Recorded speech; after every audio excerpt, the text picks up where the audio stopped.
Um, trying a few different things here. Touching Tornadoes Daily Mood Journal. Today is 11-10-25. And just like yesterday, I'm bipolar 1 with psychotic features.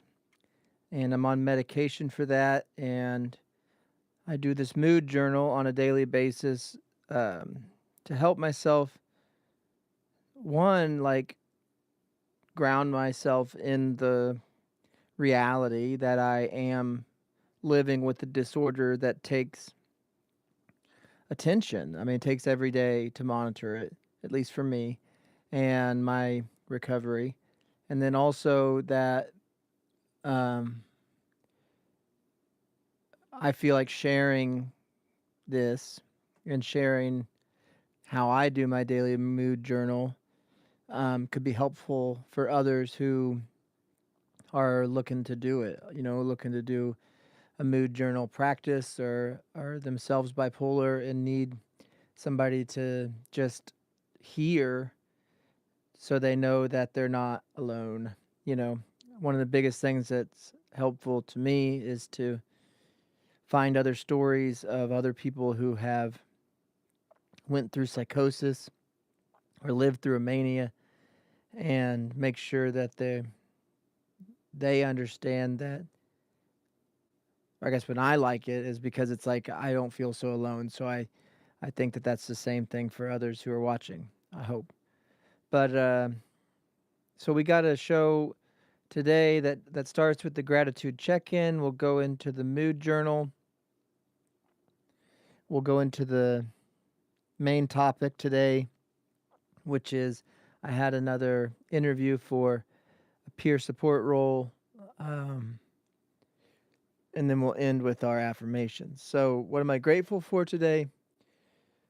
Well, as always, you got to start with the big things. And the biggest thing is my wife and kids. Um, their understanding of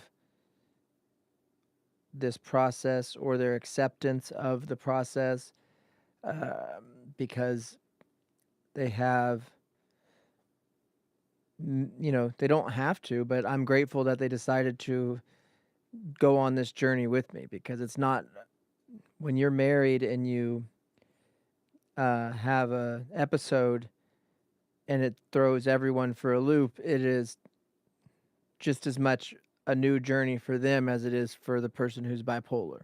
So I'm grateful that uh, I got that kind of support. Yeah, you can ask something. And what's going on, Dino? I'm doing the gratitude check-in, so if you got any questions, just pop them on there, and then I'll get to them here. I'm grateful for another opportunity I had to interview today. I interviewed last Wednesday for, I guess, a more clinical setting, I think, of peer support role, and I'm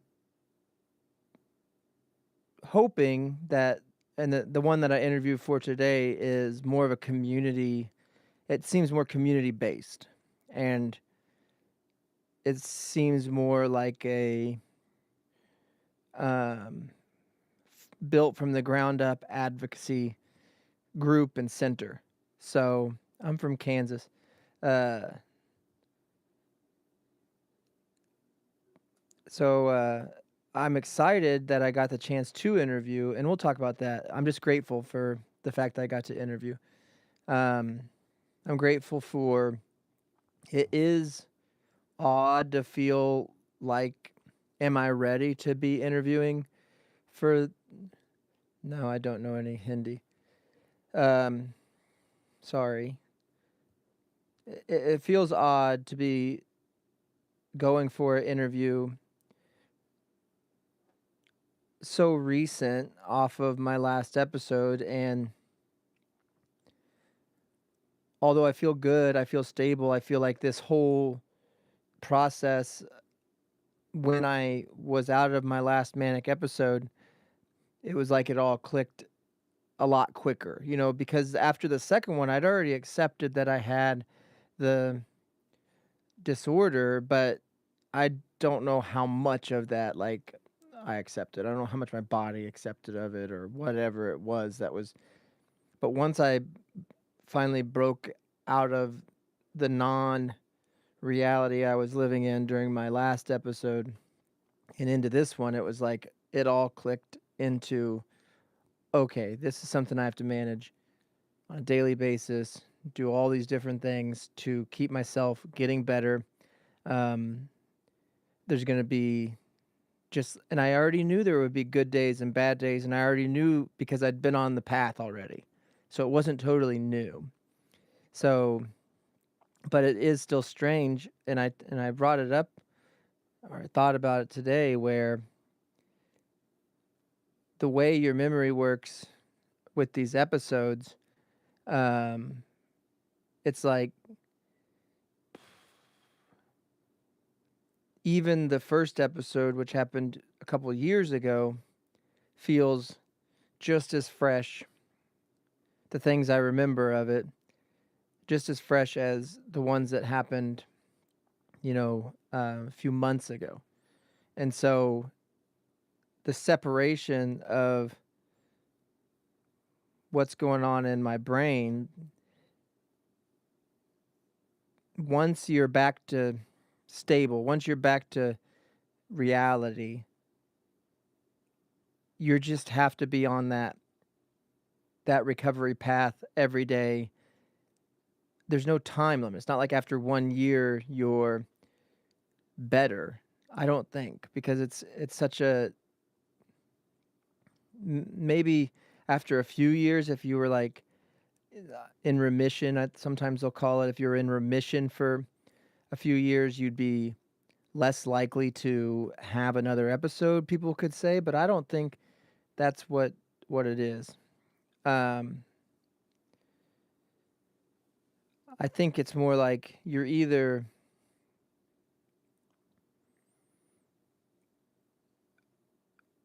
in it or you're not. There's no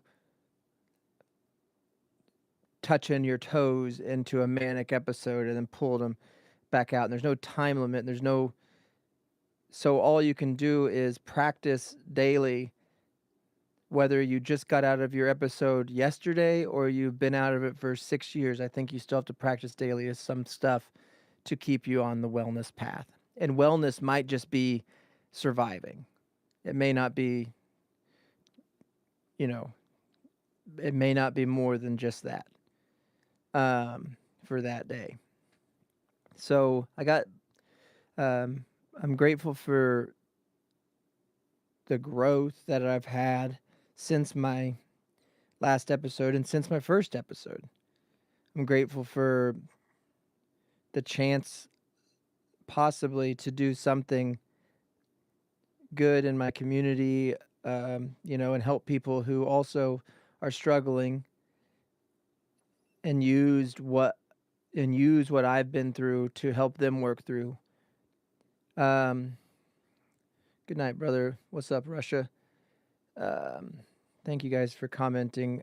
So basically, I'm grateful for second chances, third chances, fourth chances, as many as it takes, for those people who understand that it takes a lot of chances, that we're constantly changing. I think if you're showing up and you're trying to work on yourself and you're trying to be part of the solution to your problem, whatever you can control, you should be, pat yourself on the back. So we're going to jump into the mood journal. How am I feeling today? Physically, emotionally, mentally? Um, Physically, I feel good. I don't feel like on edge, and I don't feel like that jittery, anxious feeling that I had got into last week.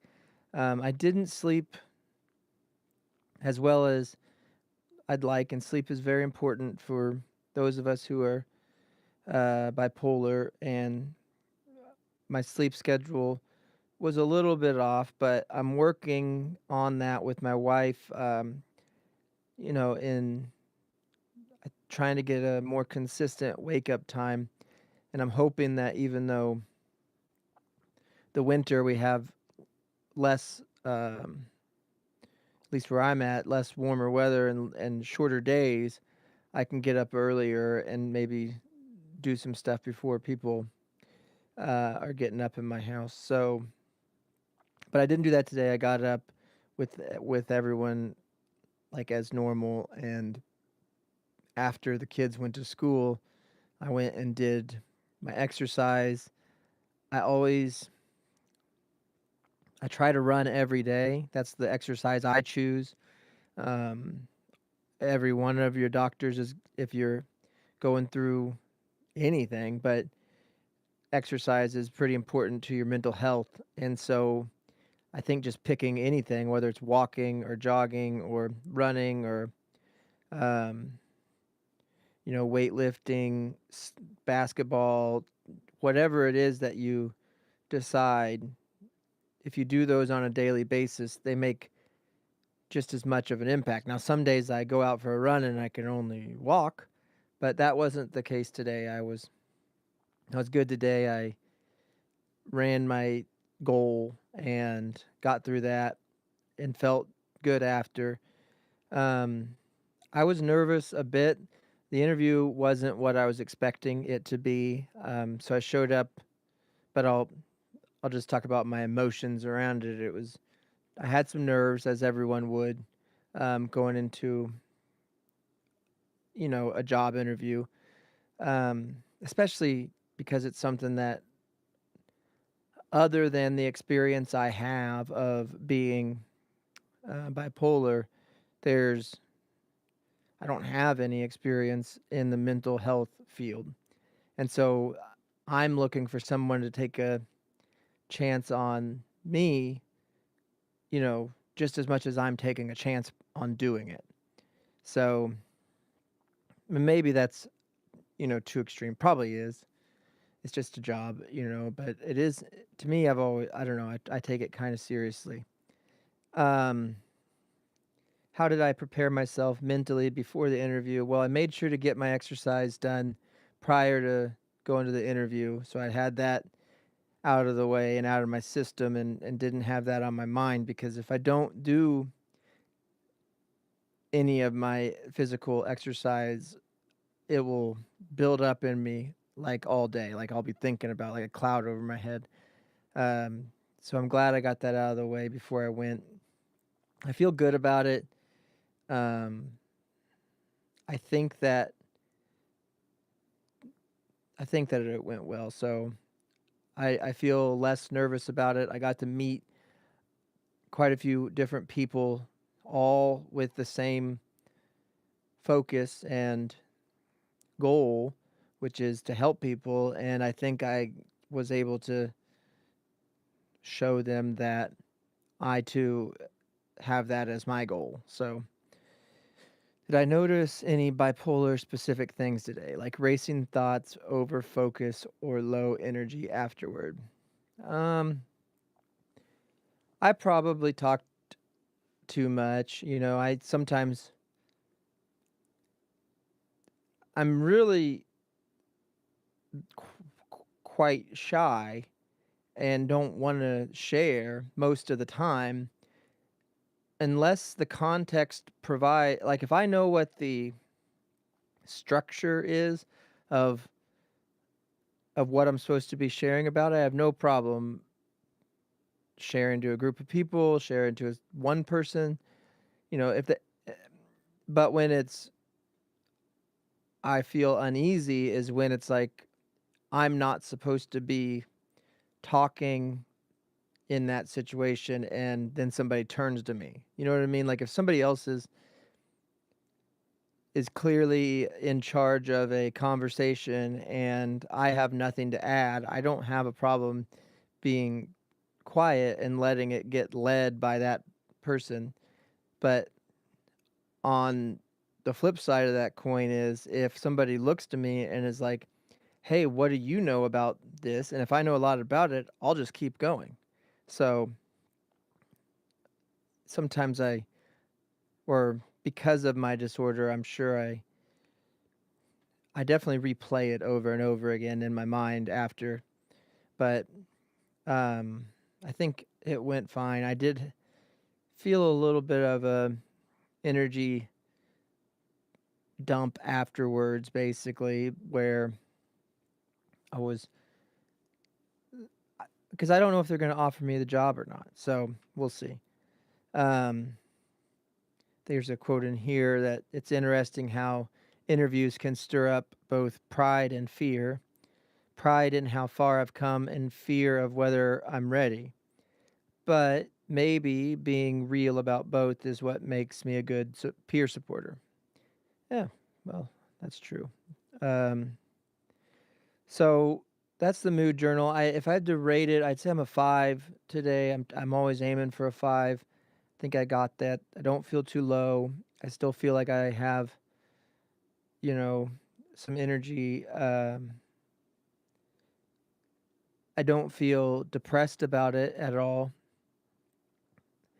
I still feel that sense of I don't know what's going to happen, but I got to be, I'm sure I share that sense with the majority of everyone, regardless of how their brain works. Um,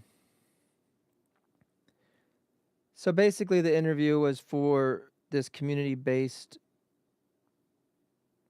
uh, organization, of which I met the creator of it via a link of a story of his fight with bipolar, of his fight with mental health.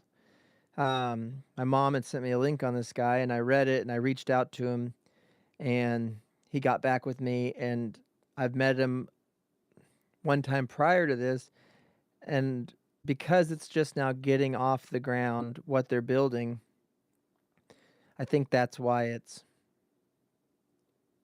we together or they on their own aren't sure where they can put me yet or what I can do for them in the capacity of a peer supporter, but he's been in contact with me since our first meeting because of this show, and I've been kind of following along with what his office has been doing, what his business has been doing, and we've stayed in touch a little bit. And so today they brought me in, and it was basically a room full of people, and they wanted me to introduce myself and why I'm there, and it was like, well, here goes, you just let them know.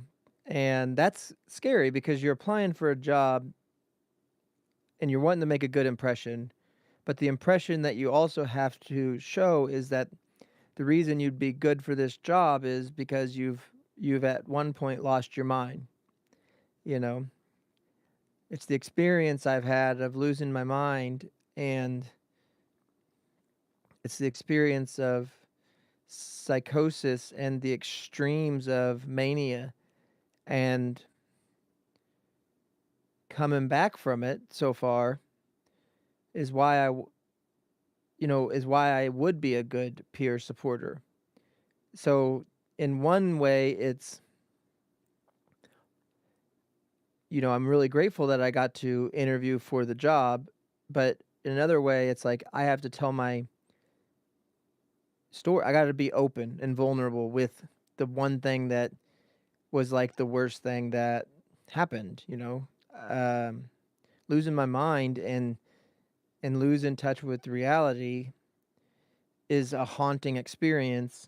And the only way I've been able to come to grips with the fact that it's happened to me is listening to others and pursuing this advocacy of those who also have been down that road, hoping that my story and my experience with it is helpful.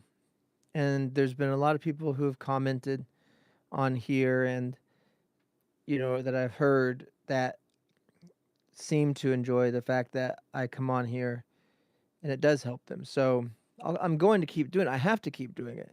Whether you guys like it or not, I got to come on here and do a mood journal. It's a prescription. So I the idea is that it can help others. So how peer support aligns with my mission and my story. Well, I'd say it aligns perfectly with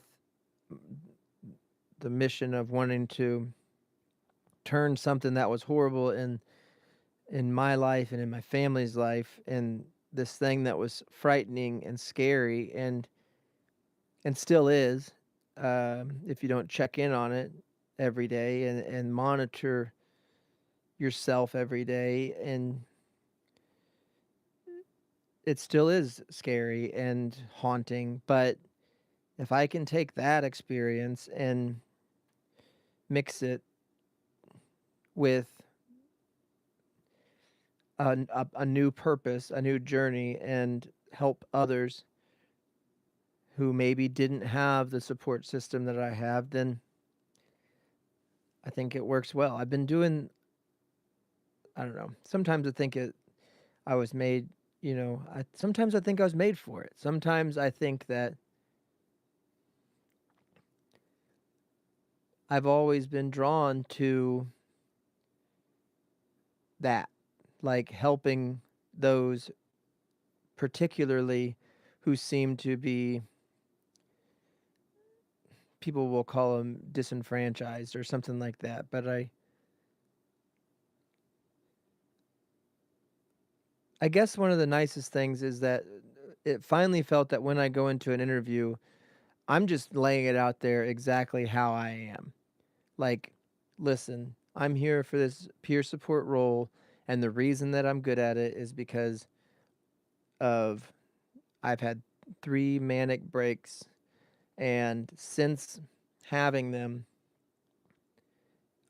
each one has made me, like, once I've got back out of it, once I was back into reality, once I realized what had happened, and was out of the I was out of Wonderland. I was able to. I'm all I've wanted to do is share about it. That's all I've wanted to do is because I guess I think of it as it's more honest for me to be like, if I was to run into the people that, including I do, I live with 3 of them. If I was to act like that never happened, it's like I don't know what I could do. I couldn't live with. I got to act like it because it did happen. My manic did happen. But if I was to run into a doctor that I had when I was inpatient in hospital, or if I was to run into somebody that I just, when I was manic and then they see me when I'm normal, it's the only way I can take the awkwardness out of it is to be like, yo, brother, yeah, sorry you had to see me that way. But since then, not only have I recognized that I have this mental health issue that's pretty serious, on top of that, I'm doing everything I can to not only improve myself, but hopefully help others. And so I think I laid that. I mean, I laid that out there for the guys today in the interview. The interview kind of reminded me that, and I've known that the story doesn't end with your diagnosis. I mean, that would be like a really horrible end to a book because but the story just starts. Do I support deportation? Uh, no, I don't think so, brother. Um, I'm more here to support people who have mental health, and I guess if they're mental health issues and if they're bipolar immigrants, I'm hoping that they can watch and I can help them. So the good news is it's all over the world. So even if you do happen to get deported, you can still watch. Okay, we always end in affirmations, and today's no different. So you guys can say these with yourself as well, and hopefully you do, and hopefully have somebody saying them to you. But I am proud of how far I've come, and my story has value. My lived experience gives me strength, not shame. I trust the process. The right opportunities will align with my purpose. I am calm, capable, and ready to help others heal. I don't chase perfection, I share connection. So, I don't know. I'm trying not to get myself up and excited for the job that I interviewed for today and not keep my fingers crossed, but I all I can do is when opportunities pop up for something that I think I would be really good at, which is peer support or helping others or telling my story, um, is to try to jump on them, whether I feel like it or not. And so basically, that's it. Thank you guys for listening to today's mood journal. We did our gratitude check in, did a mood journal. We talked about my interview as a peer support therapist. I don't know what's going to happen with it, but I'll let you know and keep you in the loop. Um, thank you guys for being here, and be good to yourself. Have an okay day, and don't let your meat loaf.